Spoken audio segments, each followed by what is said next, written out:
So Psalm 91 can be found on page 526 of the Pew Bibles.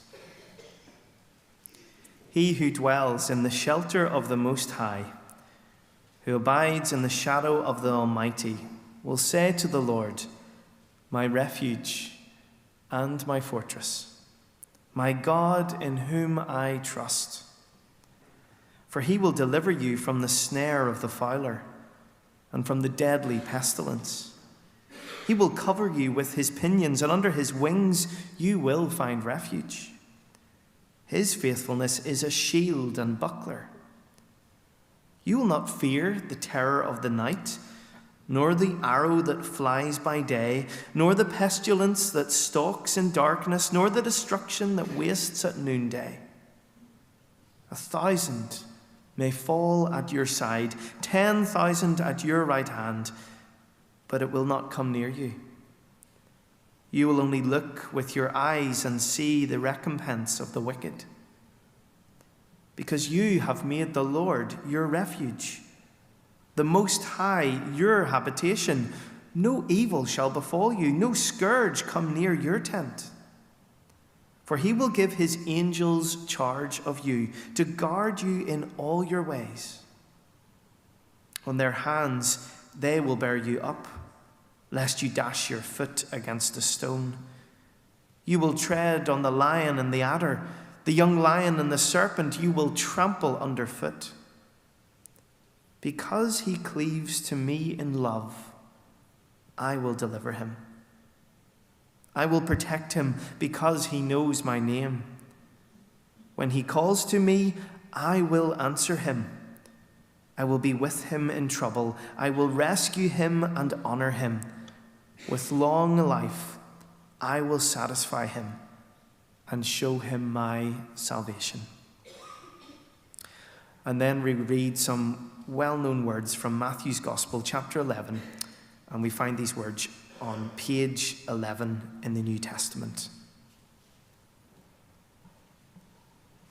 Jesus says, come to me, all who labor and are heavy laden, and I will give you rest.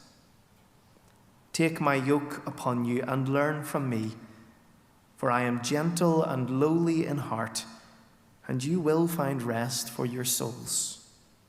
For my yoke is easy, and my burden is light. The word of the Lord. I'm sure that you've seen this sign before. Next sign. Here we go.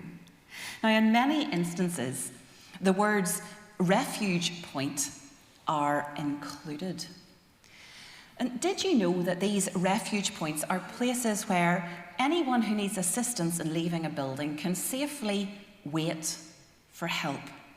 Now, I hadn't clocked the significance of this until recently. And when I did, it got me thinking. It got me thinking beyond the practicalities of escape routes from fires and emergency exits, because don't we all need a refuge point? A place where we can wait safely for help? Aren't we all in need of assistance when facing the challenges that life throws at us? Let's face it, every one of us here today has known difficulties. The scale and size will be different for each of us. The challenges will vary in nature. But we all know that suffering comes to everyone in time. And it's for this very reason, when I first read Psalm 91, I have to be honest, I felt a little uncomfortable. The declarative statements of triumph and protection, that imperative will that runs throughout the psalm, asserts each declaration with such certainty that I found myself thinking, hold on a minute. No harm or disaster will come near or overtake those who find refuge in God. That doesn't fit with what I've seen. I knew I had to be missing something here. Yes, I was familiar with sections of this poem. Yes, many of the images were known to me, but there was something else. I felt sure there was something that I wasn't seeing. It was then that I realized where I had heard these words before. After 40 days in the desert, when Jesus was tempted by the devil in the wilderness, Luke's gospel records the use and abuse of these words. He will give his angels charge over you so that you will not dash your foot upon a stone. If the tempter of Christ dabbled in a bit of scripture sifting, plucking pertinent parts to suit his own ends, then maybe I was right to feel that there was more I needed to know in order to understand what was going on in this psalm. The old verse cherry picking, that is a dangerous game to play. Context, both historical and literary context, is crucial here. Back to the start of this series, back at the start, Paul talked about the Psalms of Ascent. Psalms sung as the people pilgrimaged toward the city to worship at the temple in Jerusalem. He encouraged us to eat this book, using the Psalms as an aid to prayer. And so between these two things, we have been learning that this collection of songs covers a wide range of human experiences, the full gambit of our emotions, of our feelings. From the depths of despair to the dizzying heights of elated certainty and triumph, the book of Psalms has it all. This psalm of ours today is often described as a psalm of assurance. Coming immediately after words of petition for help, this song affirms that God is the God to be trusted. God is worthy of our trust. Indeed, Psalms 90, 91 and 92 are often referred to as the opening to Book 4, a section of the Psalms that centres on the theme of God's refuge in response to the crisis experienced after the fall of David's kingdom. A time when the people were filled with fear, when life was uncertain, when they needed to hear that God was for them, even though their circumstances seemed to affirm the opposite. Look at some of this imagery with me. The imagery used to demonstrate the challenges facing humanity. A fowler's snare, a deadly pestilence stalking about in the darkness. These dangers can't be easily spotted. There is open aggression, yes, but lots of unseen threat. And taken together, these images show us that in the struggles of life, all are made weak. All need assistance. All need a refuge point. And in response to these threats, well, the psalmist gives us more imagery. Metaphors depicting the versatility of God's care. From the tender image of a mother hen covering the people with feathers, providing wings of safety, through to strong, combative references of shields and ramparts. Woven throughout is the same message: security. God is a kind of safe house. Safety, sanctuary, protection, refuge. When taken in the round, this isn't a poem declaring that life with God will be without trouble. No, rather, this poem, this psalm, affirms that in trouble, God does not leave. God is the bottom line, the site of refuge and sanctuary. In the midst of struggle, God can be relied upon. Over the last 2 years, I've had the opportunity to see God's wings of sanctuary stretch out and shelter people in a whole new way. As some of you know, 2 years ago, I left my job as an English teacher and started working for CMS Ireland. As a charity that supports the global church, CMSI has given me a window to catch a glimpse of what God is doing around the world. What we see time and time again through our global partners is God at work through the church, providing sanctuary in really tangible ways. God on the ground, you could say.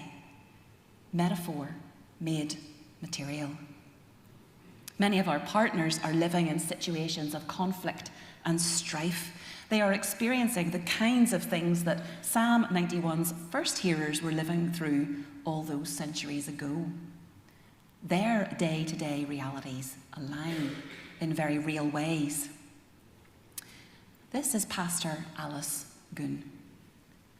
A few years ago, she had to flee her home in South Sudan in the middle of the night. Her husband and children left first on his motorbike, but Alice stayed behind with her younger sister to pack what they could and follow the next day. But their area was attacked. The only reason Alice and her sister made it out alive was because of the rain. That night, the noise of heavy rain on the tin roof allowed them to sneak out of their house and hide. In the morning, all the survivors set out on the road south to Uganda. Alice and her sister carried a mattress each, some clothes and food, and their Bible. The trek was about 40 miles through forest. There were many groups of armed men on the way. Alice's experiences on the road are unspeakable. She told us it was such a relief to arrive at the border and be taken into holding for a few days until she and her sister were registered as refugees, given some basic provisions, and reunited with her children and husband who had made it to Rhino Camp. The camp I was talking about with the children, where Mickey works, one of Uganda's largest refugee settlements. We work alongside a number of folk in Rhino and other camps in Uganda. What's clear from our partners is that while the refugee camps provide physical safety from immediate threat, they are difficult places to be. Food shortages, lack of basic provision, empty days that blur one into the next. People struggling to come to terms with what has happened to them. What's really interesting, though, is that our partners have told us time and time again, when people arrive in the camps, one of the first things they do, before they sort out their own homes, before they secure their personal haven, they build a church. With minimal materials, they pool together and construct a space, a sanctuary, where they can meet together as a community of believers and worship God. This got me thinking, if I was in their shoes, would this be my priority? Would I opt to put what little I had into building a church, or would I adopt a more self-interested approach? The question then is, why do they elect to do this? Exploring that why question with our partners has elicited some really interesting responses. And through their sharing and giving, through building these places of worship, they have shared with us how these spaces become places of comfort and healing. Scaffolding more than a physical sanctuary, people can lament together and be comforted by God. In a very tangible sense, Psalm 91 comes alive. The church, as the manifestation of God here and now, spreads out its wings and covers the people. Refuge is realized. The site of sanctuary becomes something holy, something sacred. It feels like there is a real lesson for us here. In opening up to others with generosity, we open ourselves up to encountering God in rich and powerful ways. In tending to one another's places of hurt, we meet our Maker. Now, our family, we love the music from Les Miserables. That soundtrack can often be heard reverberating around the manse.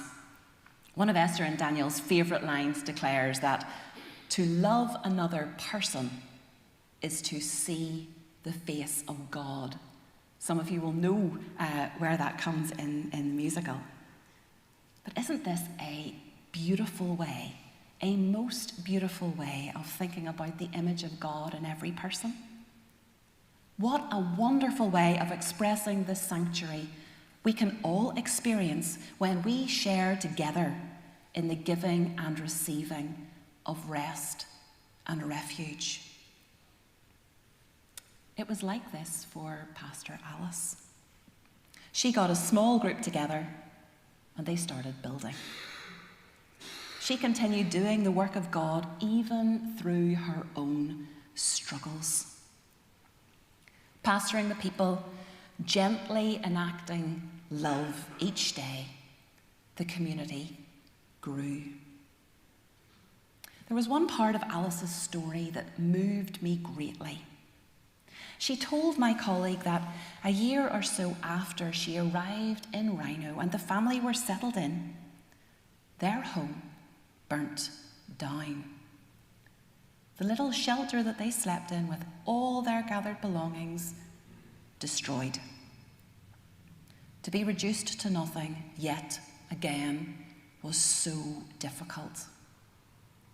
Yet, Alice said tears overwhelmed her when people from the church brought a little pot from their house, a blanket or a handful of grain from their rations. Together, the generosity of the community replenished their home, and Alice's family rebuilt. In the camps, each person's history is scattered with trauma and loss. But God has given them a purpose, a community, a spirit of generosity that teaches me. Look at this photograph with me. If we linger on it for a moment and peel back a few layers, the complex beauty of sanctuary can be seen. Let me show you. Do you see the worshippers? They're mostly women and children, right?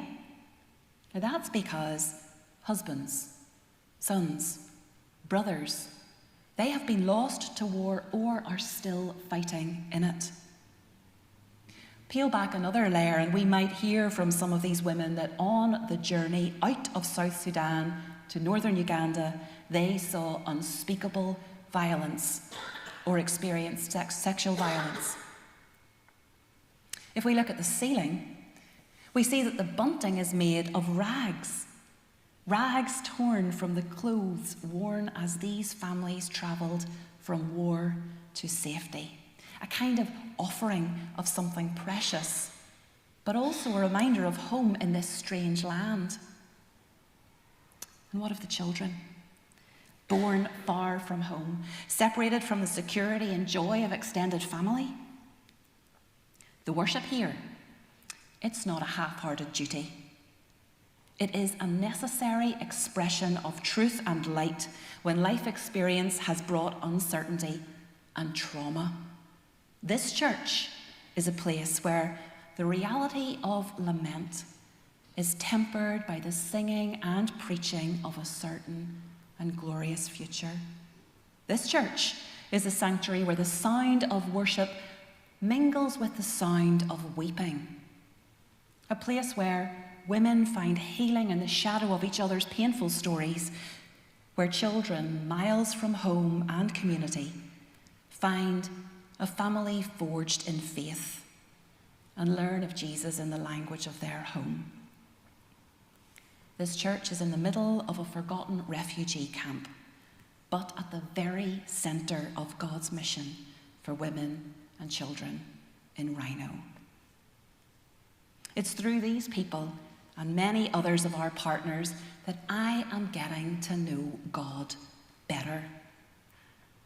As we talked about with the children, having our hands out in welcome, well, it's about receiving as well as giving.